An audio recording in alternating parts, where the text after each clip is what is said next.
Relationship stories. Am I the a-hole for refusing to invite my brother to my wedding?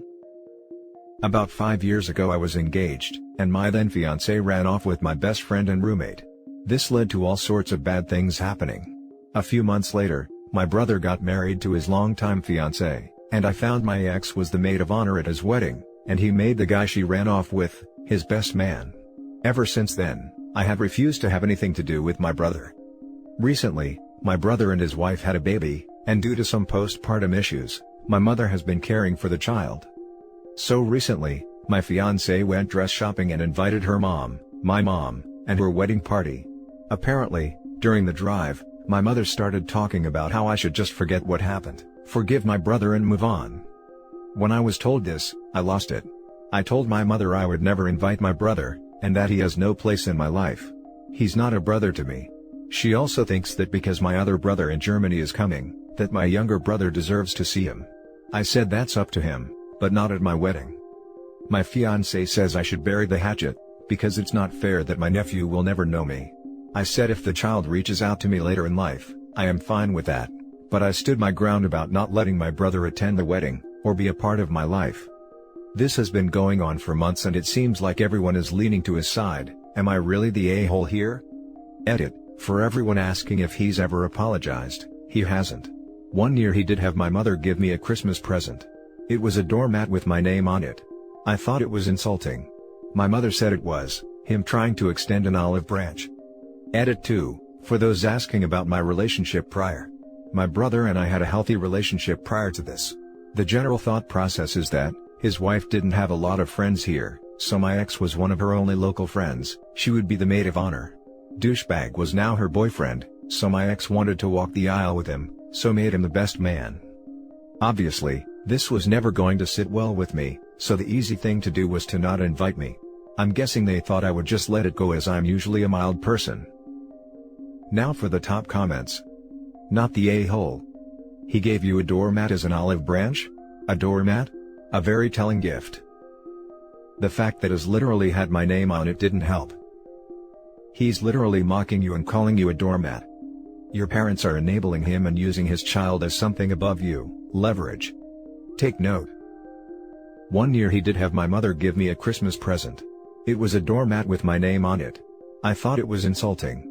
My mother said it was him trying to extend an olive branch. Then gift him some toilet paper with his name on it for Christmas. After all, it's the thought that count. This actually made me laugh, thanks for that. Not the a-hole. Excuse me? He made that guy his best man? And called you a doormat? Did I miss something? Why on earth would you ever want to see him? I don't, but my mother seems to think I should get over it, and my fiancé, while she understands why I'm mad at my brother, feels I should bury the hatchet for his child's sake. No offense OP, but you and I both know their child will survive just fine. I mean, yeah, probably. One small fact that I did leave out because I didn't think it was hugely related was, my brother and his wife had a baby before. The baby died at 2 months old due to sudden infant death syndrome. That's probably why my mother is caring for the new baby. I think my fiancé wants to have the opportunity for us to care for the child if the need arises. I don't know that for a fact, but I kinda assume, and I feel like that is part of why she wants me to mend things. Side note, my fiancé has never met my brother or his wife. But my mother has brought the baby around. Next story is titled, It's a cliche, but my wedding was legitimately one of the happiest days of my life. Now all that's left of it is a receipt from Goodwill. After spending Thanksgiving alone for the first time in 14 years, D-Day was this past May, I decided to stay with my parents for Christmas. On the dresser of the room where I stayed, I found this donation receipt from Goodwill.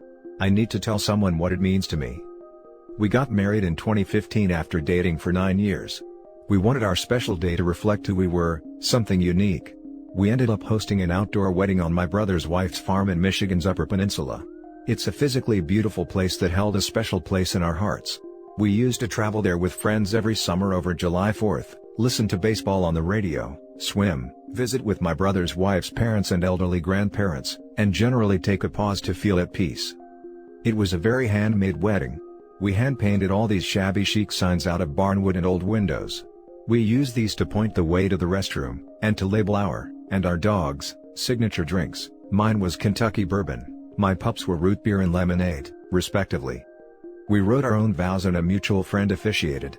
We walked down the aisle with our dogs. My brothers and my dad provided music for the ceremony, Long Long Long, by the Beatles. After the ceremony, we buzzed around the tent where our friends and family noshed on pasties and barbecued pork. We were so busy visiting with our guests, neither of us got a chance to eat. I gave my speech with my arm around my father-in-law. I talked about how in the old days, a marriage was a celebration not just of the joining of two people, but the joining of two families. I talked about how happy I was that my family had just doubled in size. It's kind of a BS cliche that your wedding is the happiest day of your life. In that moment, for me, I think it was. After dinner we moved to the ramshackle dance floor we'd assembled in an outdoor tent. No DJ, just a Spotify playlist we'd spent weeks putting together, making sure to include all our individual favorite songs, as well as those that had specific meaning to us as a couple. The dance began with Closer by Tegan and Sara. We danced until we collapsed, no exaggeration, to the final song, Dimed Out by Titus Andronicus. The next day, it dawned on us that we hadn't made a plan to clean up. We were supposed to leave on our honeymoon, driving around Lake Superior in the RV we'd rented for the occasion. Instead, we ended up washing dishes. But it was fine. My parents stayed to help. They packed up all of the keepsakes, our hand-painted signs, and brought them home for safekeeping in their basement. It was understood that these artifacts were treasures. Fast forward to this year. I tell my parents that she had an affair with a co-worker, and then started a new relationship with a different guy while she was begging me to reconcile. My mom was pissed. She said all the wedding stuff was going to Goodwill. It didn't really hit me till I saw that donation receipt sitting on the dresser. It's all gone. All that time, love, the warm feelings, my newly enlarged family, the memories that were supposed to be treasures for the rest of our lives, it was all just an enclosed trailer load, like the receipt says. All those treasures are now sitting in a Goodwill to be squinted at by people who will never know what those things once meant. All that's left is a little slip of paper, sitting on a dresser in the house where I grew up. Edit. Just want to say thanks for listening and for your kind words of support. This community has been there for me on many lonely days and nights. We didn't choose this journey, but it's ours now. Thanks for lending me your strength. Now for the top comments.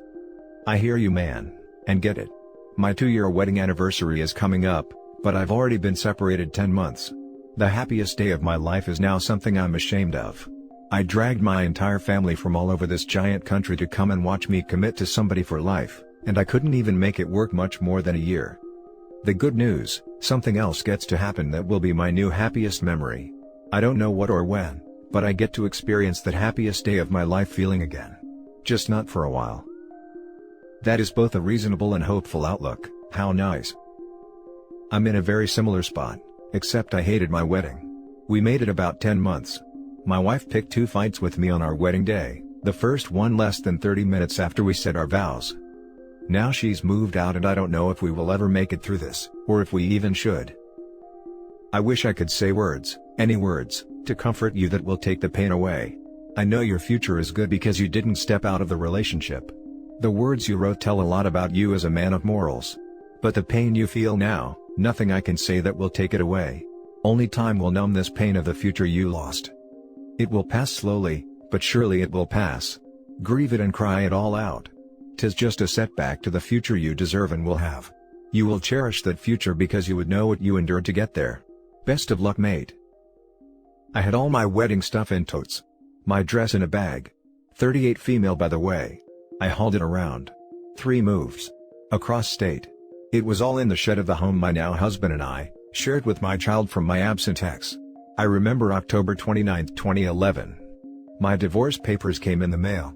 Finalized. Took forever. He was just not there for court. A lot of dirt came out. It was ugly. But I kept holding on to all of it. My now husband and his buddies were having a bonfire. We lived in the country. We'd gotten new furniture and the old became reason for the fire. I was looking at the papers, and then the shed. I put the papers down and went to the garage. I saved some photos for my son if he ever wanted them, and some of my family. I hauled everything to the fire. When the wedding dress, which I loved so much, went in, everyone freaked out. I had this weird sense of peace. And yeah, he cheated. A couple of them showed up on my doorstep and my child was at the door. I filed 5 days after I told him, and 3 days after he got out of jail. It hurts. Even with everything, it still hurt. But it gets better. Slowly but surely. Hang in there, man. 8 billion fish in the sea. Now for the last story. Left me for one of my groomsmen. I, 34 male, am wrapping up a divorce from my wife, 33 female, who was having an affair with one of my groomsmen, 34 male. We have 2 children, my son, 3 male, and her daughter, 10 female, from a previous relationship, who I raised since she was 2 years old. We were married for 6 years, and together for a total of 8. My ex has diagnosed borderline personality disorder. The last 3 years of the marriage, she would not touch me or say she loved me. She convinced me I was the one who was sick. In 2018, things got so bleak I put a gun to my head, before thinking of my kids and checking myself into inpatient psychiatric care for a week. My breakdown ended up costing me the career I'd worked years to achieve. I've had a lot of therapy since then. Relearned to establish boundaries. I got a new job in PR for a non-profit, which I lost when COVID came in. But things with my ex didn't get any better, so I asked for a divorce, though she filed first and had the papers served to me just days before my birthday, in front of my parents and kids. She moved out of my place directly in with my groomsmen. I was a groomsman in his wedding and godfather to his children. They became friends after his divorce. I was uncomfortable with it and said so. She accused me of being controlling, and not letting her have any guy friends. All of her friends when I met her were guys. I didn't mind. She had a man of honor, not a maid of honor. Obviously, at some point, the friendship became more than friendship. When I confronted her, she said, "Everyone already thought we were, so I figured, why not?" She moved out 6 months ago. I don't miss her. In fact, I can't stand to look at her. The relationship went to hell as soon as we got married.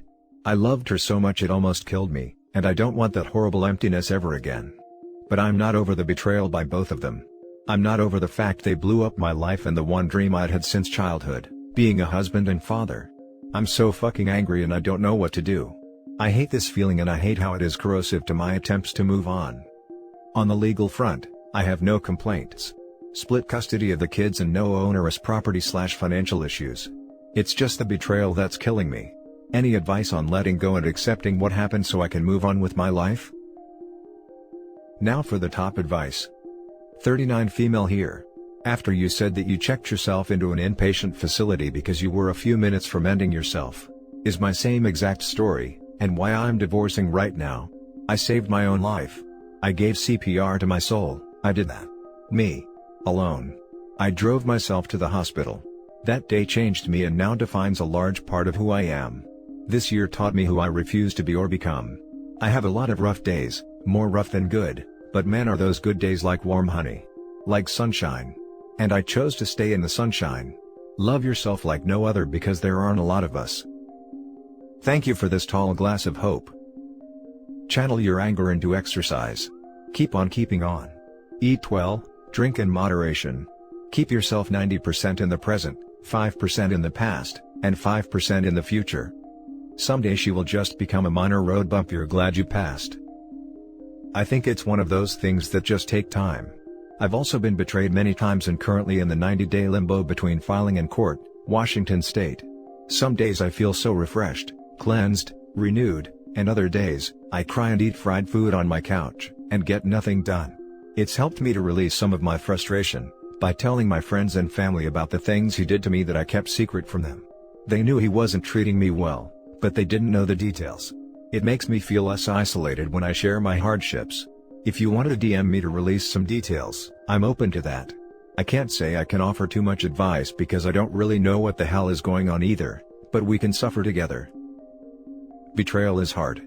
My first serious boyfriend cheated on me, and although I am over him, the feelings of inadequacy lingered. You can find happiness again and find a loving relationship. I strongly encourage you to seek a counselor to help you through these feelings. You will be better equipped to move on when you are able to work through all of this. I carried some of that hurt over to my current relationship. I got pregnant early on when we're dating. He reached out to his ex via email and told her he still loved her and about my pregnancy. That was a hurt I just can't let go and go back to each time he has wronged me. You can't build a strong house on a weak foundation. And that's it for this video guys. If you have thoughts to share, leave a comment below. Don't forget to hit like and subscribe if you like this content. I'll catch you in the next one. Good day everyone.